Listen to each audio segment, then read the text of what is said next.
You see someone doing the latest viral dance and something inside you just rejects it. Not because you hate dancing. Not because you hate fun. You feel this weird, almost physical resistance. And you've probably wondered if something's wrong with you. If you're broken somehow. But what if I told you that resistance isn't a flaw? What if it's actually how your brain protects something deeper than you realize? Let me paint you a picture.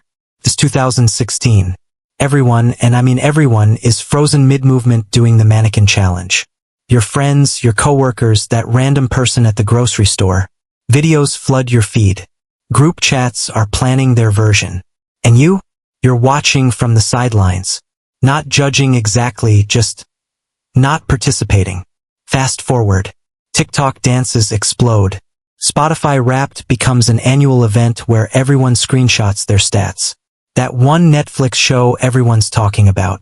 And each time you scroll past, you don't post, you don't join. And here's the part that stings. People notice. They ask why you're not doing it. They say you're no fun, that you take yourself too seriously, that you're trying to be different. But you're not trying to be anything. You're just being you. And that's where this gets interesting. Psychologists have been studying people like you for decades, and they've discovered something fascinating. When you feel pressured to do something, even something completely harmless like joining a viral trend, a specific part of your brain activates. It's called psychological reactance, and it's not stubbornness. It's not you being difficult. It's actually a survival mechanism. Your brain interprets that pressure, that social expectation, as a threat to your freedom. And just like your body fights off a virus, your mind fights off what it perceives as control. Think about when you were a kid and someone told you to go to bed. Suddenly you weren't tired anymore, right? Or when someone said don't eat that cookie, and it became the most delicious thing in the world. Same mechanism.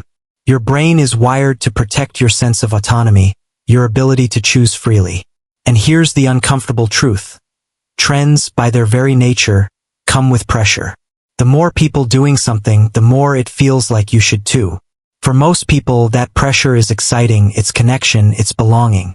But for you, it feels like tiny hands pushing you toward a door you never wanted to walk through. Now, there's something even deeper happening here. Researchers have found that some people have what's called a high need for uniqueness. It's not about being special or superior. It's about feeling like yourself. And when these people see everyone doing the same thing, wearing the same thing, saying the same thing, it creates this uncomfortable sensation. Like their identity is being swallowed up. Imagine your sense of self has an immune system. When a trend comes along and suddenly millions of people are acting identical, your identity's immune system kicks in. It sees that sameness as a threat, as something that could erase what makes you, you. The trend isn't just unappealing. It's actually threatening on a psychological level. You're not rejecting the activity itself. You're protecting who you are. But here's where it gets beautifully complicated. You might be sitting there thinking, wait, isn't avoiding trends kind of a trend itself?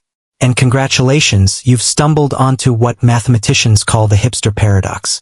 In 2014, actual mathematicians created models showing that when too many people try to be different in the same way, they end up completely identical. All shopping at the same vintage stores. All listening to the same obscure bands. All rejecting the same mainstream things. It's tragic and hilarious and mathematically inevitable. But here's the critical distinction, and this is where most people get it wrong. There are two completely different types of people who don't follow trends, and confusing them is like confusing hunger with nausea just because both involve your stomach. Type 1. The contrarian. This person's entire identity is built on being against whatever is popular. Show them something trending and watch them immediately find 17 reasons it's terrible. It's corporate, it's shallow, it's for sheep. They need trends to exist so they can position themselves as superior to them. They're performing just as much as the people filming TikToks, just in the opposite direction. They're exhausting at parties. Type 2. The authentic non-participant.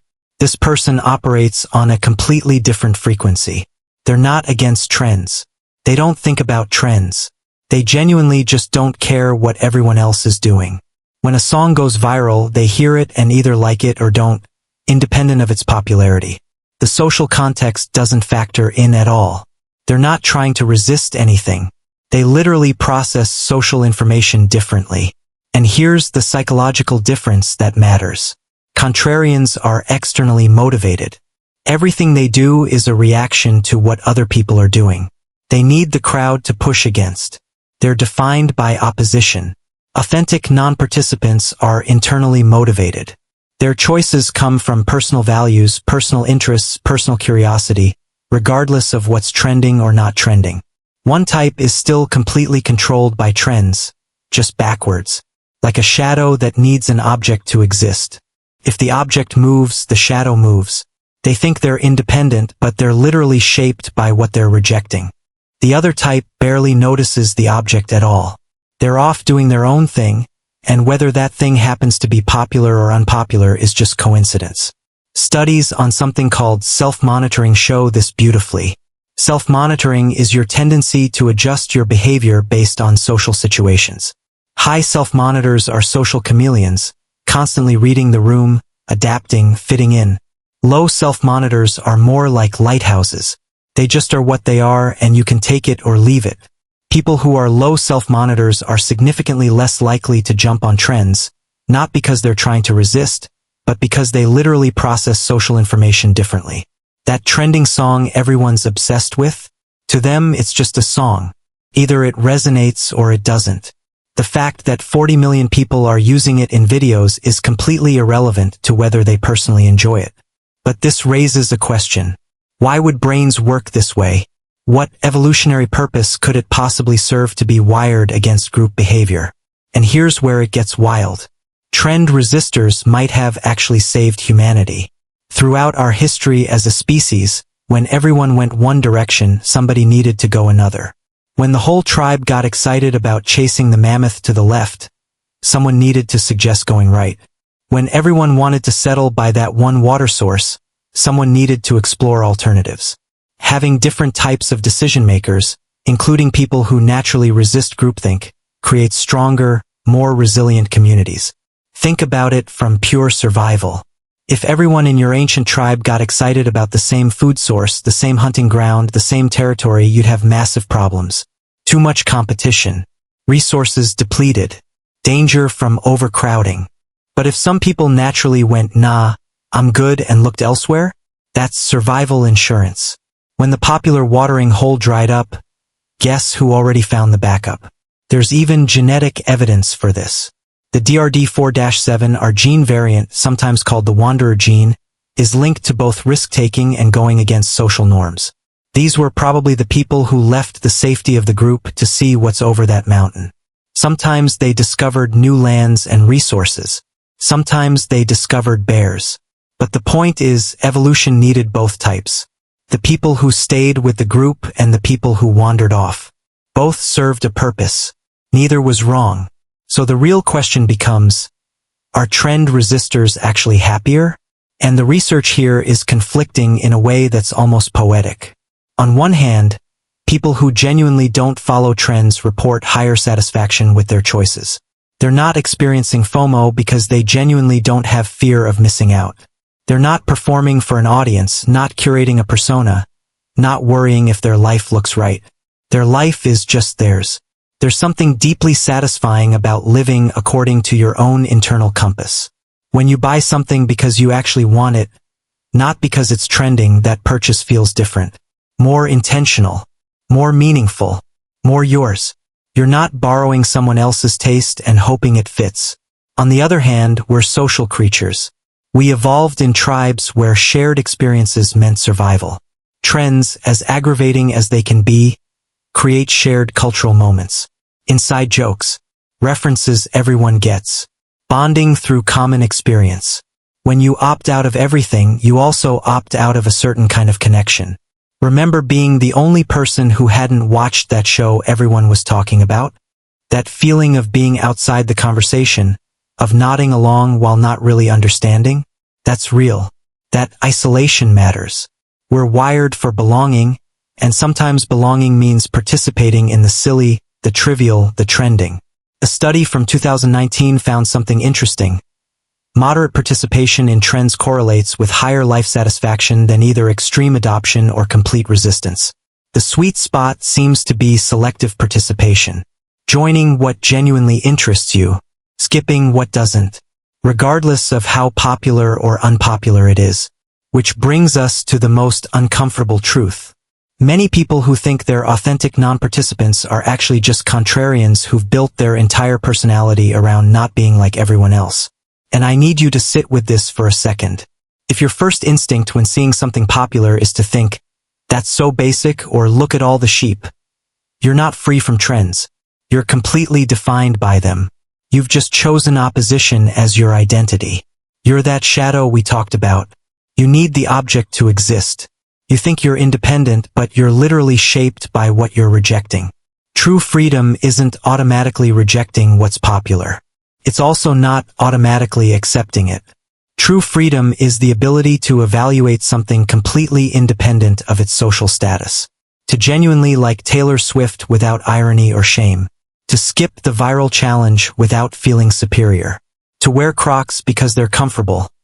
Not because they're trendy or anti-trendy, just because your feet like them. Here's the test, and be honest with yourself. If everyone suddenly stopped doing the thing you're refusing to do, would you still refuse? If that trend completely died tomorrow, would you suddenly be interested? If the answer is yes, you're probably authentic in your resistance. If the answer is no, if you'd suddenly be open to it once it's no longer popular, then you've been performing this whole time. Your resistance was never about the thing itself. It was about the crowd. And that means the crowd still controls you, just in reverse. So what does the psychology actually tell us?